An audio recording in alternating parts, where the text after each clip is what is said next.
동화를 보면서 주머니 속에 이야기들이 갇히게 된 까닭은 무엇인지 살펴보자.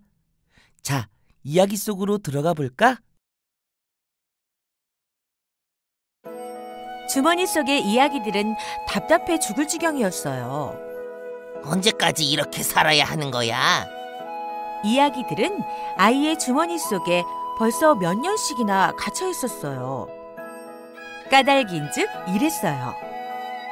아이는 어릴 때부터 무슨 이야기를 듣기만 하면 종이에 적어서 주머니 속에 꼭꼭 넣어두는 게 일이었어요. 그 이야기를 아무에게도 들려주지 않고 말이에요. 원래 이야기들은 이 세상을 훨훨 날아다니며 이 사람 저 사람을 즐겁게 해주어야 맛인데 주머니 안에서 오래 묵다 보니 점점 불만이 쌓여서 퉁퉁 부풀어만 갔어요. 그러다 마침내 귀신이 되어서 아이에게 원수를 갚을 궁리를 하게 되었어요.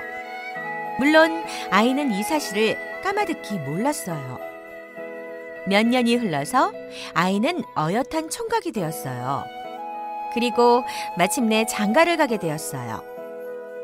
혼인을 며칠 앞둔 어느 날, 총각은 머슴과 함께 잠을 자게 되었어요.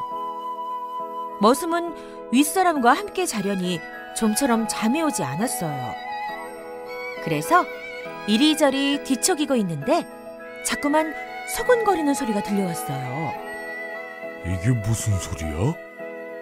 머슴이 숨을 죽였더니 총각이 허리춤에 차고 있는 주머니 속에서 말소리가 점점 또렷이 들려왔어요. 드디어 원수를 갚을 때가 왔구나. 장가가는 날 이놈을 없애버려야지. 한 놈이 날카로운 목소리로 말하자 다른 놈이 사납게 그 말을 받았어요. 나는 이놈이 가는 길에 잘 익은 배가 되어 나무에 매달려 있을 거야. 그걸 따먹으면 이놈의 목을 콱 막히게 해서 죽게 만들 거야. 나는 샘물이 되어 있다가 이놈이 떠먹으면 배탈이 나서 죽게 할 거야. 나는 신부집에서 바늘방석이 되어 있다가 이놈이 앉으면 똥구멍을 콕 찔러서 죽게 해야겠다. 여러 놈들이 서로 다투어 총각을 죽이겠다고 벼르고 있었던 거예요. 이 말을 들은 머슴은 몸이 부르르 떨렸어요. 큰일이 났구나 싶었어요. 며칠 뒤 총각이 장가가는 날이 되었어요. 머슴은 부랴부랴 말을 탄 신랑의 말고삐를 잡고 나섰어요. 넌 올 곳 없다니까 자꾸 그러는구나. 신랑은 속도 모르고 머슴을 구박했어요.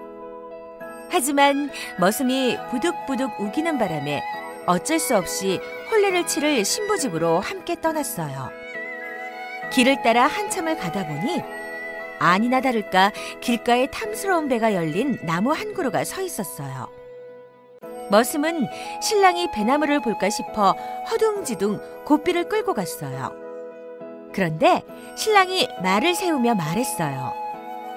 그 배 참 먹음직스럽구나. 예, 가서 저 배를 좀 따오너라. 머슴이 들은 척만척 그냥 고삐를 끌고 가니 신랑은 자꾸 머슴을 떠다밀었어요. 아, 장가가는 날 누가 길가에 있는 열매를 따먹는답니까?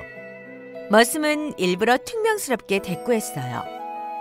신랑은 머슴이 버릇이 없다고 길길이 뛰며 화를 냈어요. 머슴은 그러거나 말거나 서둘러 그 자리를 벗어났어요. 그런데 또 한참 가다 보니 길가에 샘이 하나 있었어요. 마침 목이 마르던 신랑은 샘을 보자 무척 반가워하며 머슴에게 일렀어요. 얘야, 가서 물 한 바가지만 떠오너라. 목이 말라서 물을 마셔야겠다. 머슴이 이번에도 들은 척만척하자 신랑은 괘씸해서 얼굴이 불그락 푸르락해졌어요. 이놈! 주인 말이 말 같지 않으냐? 당장 물을 떠오지 못할까? 신랑은 말고삐를 끄는 머슴의 머리를 손가락으로 쿡쿡 찌르면서 화를 냈어요. 그러거나 말거나 머슴은 묵묵히 말을 몰아 샘을 지나갔어요. 이렇게 해서 신랑은 무사히 신부집에 도착했어요. 신랑은 말에서 내려 씩씩하게 사람들 속으로 걸어 들어갔어요. 구경 나온 사람들은 다 감탄했어요. 우와, 그 신랑 참 훤하게도 생겼다. 그런데 머슴이 번뜩이며 살펴보자니 신랑이 앉을 곳에 방석이 하나 놓여 있었어요. 저거구나. 신랑이 막 방석에 앉으려고 할 때 머슴이 불쑥 뛰어들어가 신랑을 번쩍 안아서 다른 데 앉히고 방석을 멀리 던져버렸어요. 이놈아, 무슨 짓이냐? 신랑은 신부 앞에서 망신을 당했다고 생각하여 화가 머리 끝까지 났어요. 그래서 머슴을 마구 때리기 시작했죠. 아이쿠, 서방님, 그게 아닙니다요. 그제야 머슴은 자기가 들은 말을 신랑에게 다 털어놓았어요.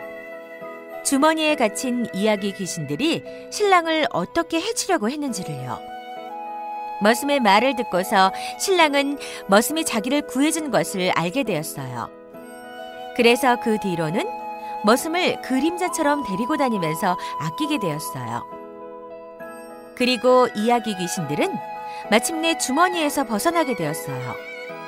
신랑이 주머니를 활짝 열어 젖혔거든요. 이야기들은 세상을 훨훨 날아다니면서 여러 사람들을 즐겁게 해주었어요.